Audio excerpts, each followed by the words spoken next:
আমার প্রতিপালক, আমি আপনার নিকট আশ্রয় প্রার্থনা করছি শয়তানের কুমন্ত্রণা হইতে। হে আমার প্রতিপালক, আমি আপনার নিকট আশ্রয় প্রার্থনা করছি তাদের উপস্থিতি হইতে। সালামুন আলাইকুম। কোরআন থেকে জানতে চাই, আমি মহিউদ্দিন। আমি এখন আলোচনা করব রাসূলের পরিচয় আর রাসূলের অনুসরণ, রাসূলের আনুগত্য। তো রাসূলের আনুগত্য আর রাসূলের পরিচয় এক জিনিস নয়, দুটা আলাদা জিনিস। রাসূল হওয়ার জন্য শর্ত হচ্ছে তার কাছে আল্লাহর পক্ষ হতে সরাসরি ওহী আসবে,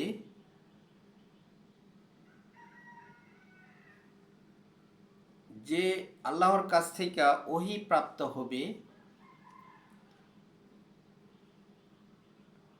ফেরেশতা নামক রসুলের মাধ্যমে ওহী আসবে, অথবা আল্লাহ সরাসরি তাকে ওহী করবে। যেমন মুসা নবীর নিকট ওহী করা হয়েছে, মুসা রসুলের নিকট। আবার অন্যান্য রসুলদের নিকট রসুলের মাধ্যমে, অর্থাৎ ফেরেশতা নামক রসুলের মাধ্যমে ওহী প্রেরণ করা হয়েছে। সূরা নাজমের শুরু থেকে পড়ে দেখবেন রাসূলের পরিচয় তুলে ধরা হয়েছে, সে কিভাবে রসুল হয়েছে। এটা রসুলের কাজ নয়, যেভাবে তিনি রসুল হয়েছে এই কাজটা রসুল করেন নাই, এটা করেছেন আল্লাহ নিজে। যেমন তার কাছে একজন ফেরেশতার মধ্য থেকে রসুল প্রেরণ করেছেন, যিনি আল্লাহর ওহী, আল্লাহর বিধান নিয়ে এসেছেন রসুলের কাছে। যে ফেরেশতা রসুলের কাছে ওহী নিয়ে এসেছেন তার ভাষাটা আরবি ছিল না, তিনি আরবি ভাষায় সেই ওহী এনে পৌঁছে দিয়েছেন রসুলের নিকট। যে রসুলের ভাষা ছিল আরবি, তার কাছে আরবি ভাষায় ওহী প্রেরণ করেছেন।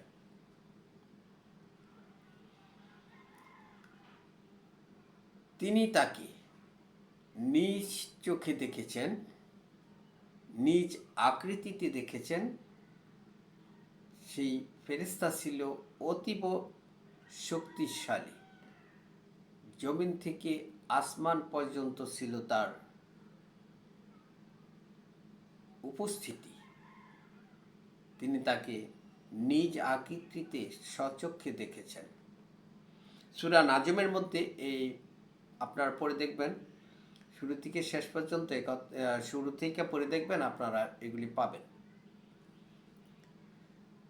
আমার রসুল নিজে থেকে কোনো কথা বলেন নাই, যা তাকে ওহী করা হয়েছে সেটাই সে করেছে, সেটাই সে বলেছে। অর্থাৎ আল্লাহ তার কাছে যে ওহী পাঠিয়েছেন সেটা সে মানুষের কাছে প্রকাশ করেছেন, প্রচার করেছেন। সূরা নাজমের ৩-৪ নম্বর আয়াত। ৫ নম্বর আয়াতে বলা হয়েছে সে নিজে তাকে স্বচক্ষে দেখেছে, নিজ আকৃতিতে দেখেছে, সে ছিল অতীব শক্তিশালী। এভাবে বিষয়গুলি আপনারা পড়বেন, পাবেন। সূরা জিনের মধ্যে বলা হয়েছে, আমার এই গায়েবের খবর আমি কারো কাছে প্রকাশ করি না, আমার মনোনীত রসুলগণ ব্যতীত। আর তারা সেটা প্রকাশ করেছেন কিনা সেই জন্য তাদের সামনে এবং পিছনে পাহারাদার নিযুক্ত করে রেখেছেন। তো আল্লাহ রাব্বুল আলামিন বলছেন তার গায়েবের খবর রসুল ছাড়া কারো কাছে প্রকাশ করেন নাই, তার মনোনীত রসুল ব্যতীত। তাহলে রসুল হওয়ার জন্য যে শর্ত, সেটি হচ্ছে এটা রসুলের কাজ নয়, এটা হচ্ছে আল্লাহর কাজ। তিনি যাকে ইচ্ছা, যাকে মনোনীত করেছেন, সে রসুল হয়েছে। এই কোরআন গবেষণা করে দেখা যায় যে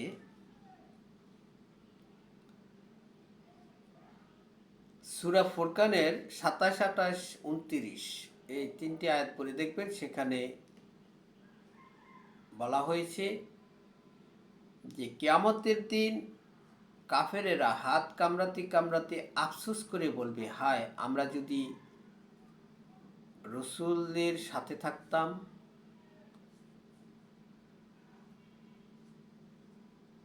অমুককে যদি বন্ধু হিসেবে গ্রহণ না করতাম, এরকম। তাহলে রসুলদের সাথে থাকা মানে কি?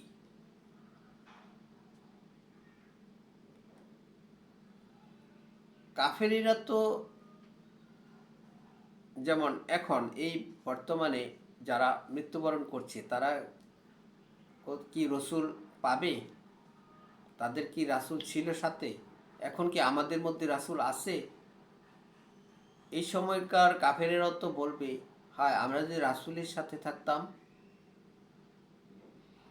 এই কথা দিয়ে অনেকে বোঝাতে চেষ্টা করছেন যে রাসূল আমাদের মধ্যে থাকতে হবে, নয়তোবা এমন কথা কেন বলবে কাফেরেরা যে আমরা রাসূলের সাথে থাকতাম।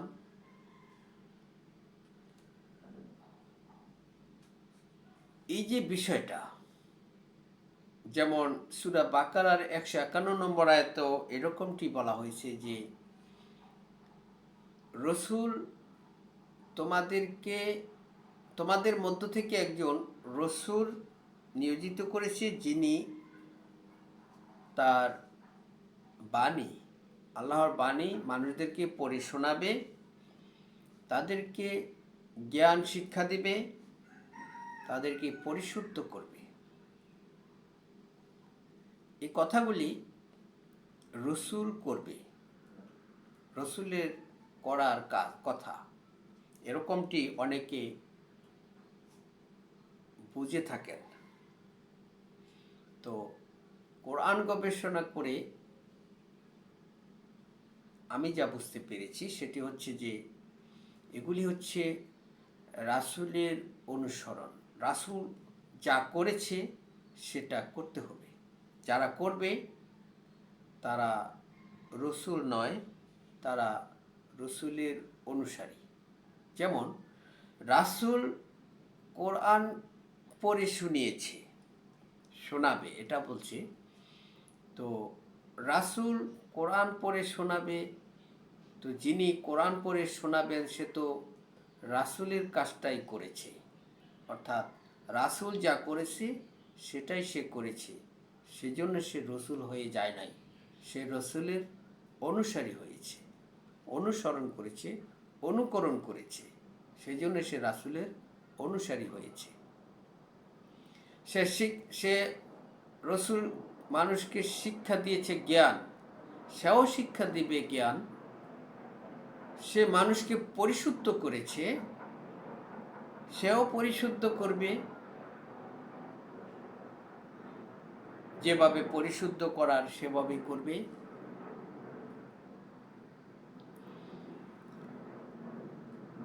যারা এই কাজগুলি করবে, রাসূল যা করেছে সেগুলি করবে, তাদের সাথে থাকাটাই তো রাসূলের সাথে থাকা। এখন আসুন আমরা আরেকটু জেনে নেই যে কেন রাসূলের সাথে থাকা হলো। সূরা নিসার 59 নম্বর আয়াতে আল্লাহ রাব্বুল আলামিন বলেছেন যে তোমরা আনুগত্য করো আল্লাহর এবং তার রাসূলের এবং দায়িত্বশীলের।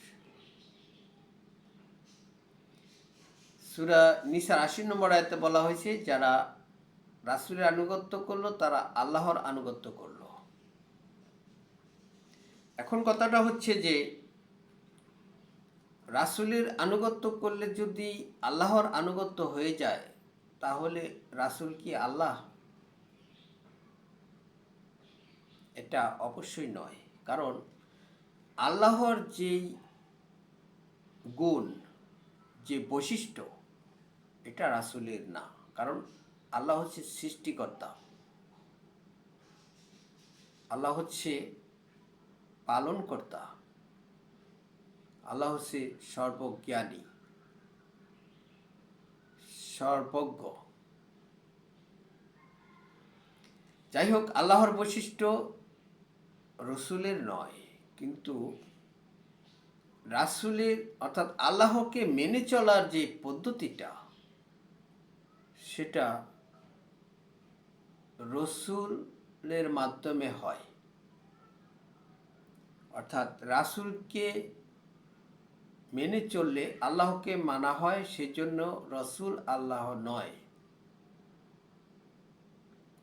রাসূল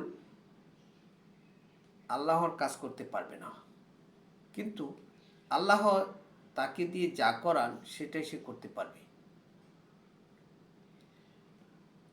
যারা রাসূলের অনুসারী, যেমন কোরআন শিক্ষা দিয়েছে রসুল,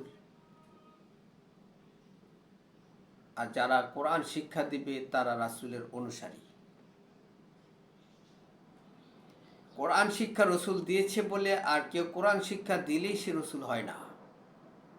কারণ রসুলের পরিচিতি হচ্ছে তার কাছে ওহী নিয়ে এসেছে, একজন বার্তাবাহক এসেছে বার্তা নিয়ে, যে বার্তা সরাসরি আল্লাহর কাছ থেকে নিয়ে এসেছে, সেই লোক, সেই রসুল এসেছে রসুলের কাছে। কিন্তু আমাদের কাছে যে রসুল এসেছে, সেই রসুল হচ্ছে আল্লাহ প্রদত্ত, যার কাছে ওহী নিয়ে এসেছে, সেই রাসূলের অনুসরণ করা, সেই রাসূলের মতো সমস্ত কাজ করা নাম রসুল হওয়া নয়। সেটা হচ্ছে রাসূলের অনুসারী। তো যারা রসুলের অনুসারীদের মতো কাজ করলো, যেই অনুসারীর মতো কাজ করলো সেই অনুসারী রসুল নয়। যেই রসুলের অনুসারী হয়ে কাজ করেছে আর সেই অনুসারীর মতো কাজ করা মানেই রসুল নয়, সে রাসূলের অনুসরণ করেছে। রাসূলের অনুসরণ করলে যেমন আল্লাহর অনুসরণ করা হয়, সেই জন্য রাসূল আল্লাহ নয়, ঠিক রাসূলের অনুসরণ করলে রাসূল নয়, রাসূল হয় না। সে রাসূলের অনুসারীর অনুসরণ করেছে মাত্র। সে লোক সেটাই বলবে যে আমি যদি রাসূলের অনুসরণ করতাম। এখন আসুন আরেকটু সহজ করে বুঝাই দিই। কেউ যদি বলে আমি যদি আল্লাহর অনুসরণ করতাম, আল্লাহকে মেনে চলতাম, আল্লাহর আনুগত্য করতাম, তাহলে কি সে বলতে পারবে যে আল্লাহ আমাদের মধ্যে আছে এবং আমি তাকে দেখতেছি, তার সাথে আমার কথা হচ্ছে, সে আমাদের মধ্যে আকৃতিতে আছে, এরকমটি কি বলা যাবে? বলা যাবে না। এই কারণেই যে রাসূল অর্থাৎ আল্লাহ এমন যে তাকে কেউ দেখে নাই, এমন কোনো দৃষ্টি নাই যে তাকে দেখেছে।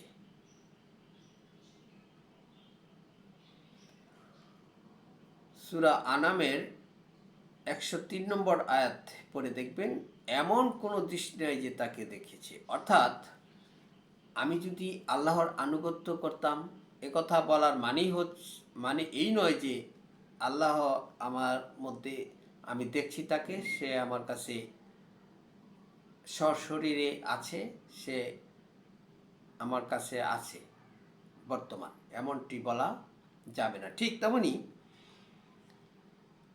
আমি যদি রাসূলের আনুগত্য করতাম, রাসূলের সাথে থাকতাম, অমুককে যদি বন্ধুরূপে গ্রহণ না করতাম, এর অর্থ এই নয় যে রাসূল আমাদের মধ্যে বিদ্যমান থাকবে এমনটি নয়। কারণ হচ্ছে কি, এর কথা মানেই হচ্ছে রাসূল যা যা করেছে সেগুলি যদি আমি করতাম, রাসূল যা যা করেছে সেগুলি যারা করেছে তাদের সাথে যদি আমি থাকতাম, তাহলেই তো আমি রাসূলের সাথে থাকা হলো। তার অর্থ এই নয় যে সে রসুল, সে নিজেই রসুল নয়। কারণ রসুল হওয়ার যে শর্ত আর আল্লাহ সৃষ্টিকর্তার যে গুণ, রাসূলের যে গুণ, এটা ভিন্ন, আলাদা। আর অনুসারীর যে গুণ সেটাও আলাদা। অনুসারীর কাছে ওহী নিয়ে ফেরেশতা আসে না, রসূলের কাছে ওহী নিয়ে ফেরেশতা আসে। রসূল কোনো কিছু সৃষ্টি করতে পারে না, কোনো বিধান রচনা করতে পারে না, কিন্তু আল্লাহ বিধান রচনা করে সমস্ত কিছু সৃষ্টি করে। সমস্ত ক্ষমতা তার, তিনি সর্বজ্ঞ, তিনি সব জানেন। তার এই গুণ কারো কাছে নাই, সেই জন্য কেউ আল্লাহ হয় না, কেউ সৃষ্টিকর্তা নন। তিনি একজন, একক, অদ্বিতীয়, তার সাথে কারো তুলনা হয় না। তিনি কারো বড় নন, কারো ছোটও নন, তার ছোট বড় কেউ নাই। তিনি হচ্ছেন একক, অদ্বিতীয়, আল্লাহু আহাদ। রসূলের অনুসারী রসূল নন। অনুসারীর মধ্যে রসূলের গুণ থাকে না। রসূলের গুণ হচ্ছে তার কাছে বার্তাবাহক আসে, এমন বার্তাবাহক যিনি আল্লাহর কাছ থেকে ওহী নিয়ে আসে, বিধান নিয়ে আসে ফেরেশতার মধ্য থেকে, অথবা আল্লাহ সরাসরি নিজেই তার কাছে ওহী প্রেরণ করেন। আমি আমার মনোনীত রসূলগণ ব্যতীত কারো কাছে গায়েবের খবর প্রকাশ করি না। সূরা জিনের 26-27 নম্বর আয়াত পড়ে দেখবেন। আমি আমার আলোচনা দীর্ঘায়িত না করে এখানে শেষ করছি। আপনাদের উপর শান্তি বর্ষিত হোক।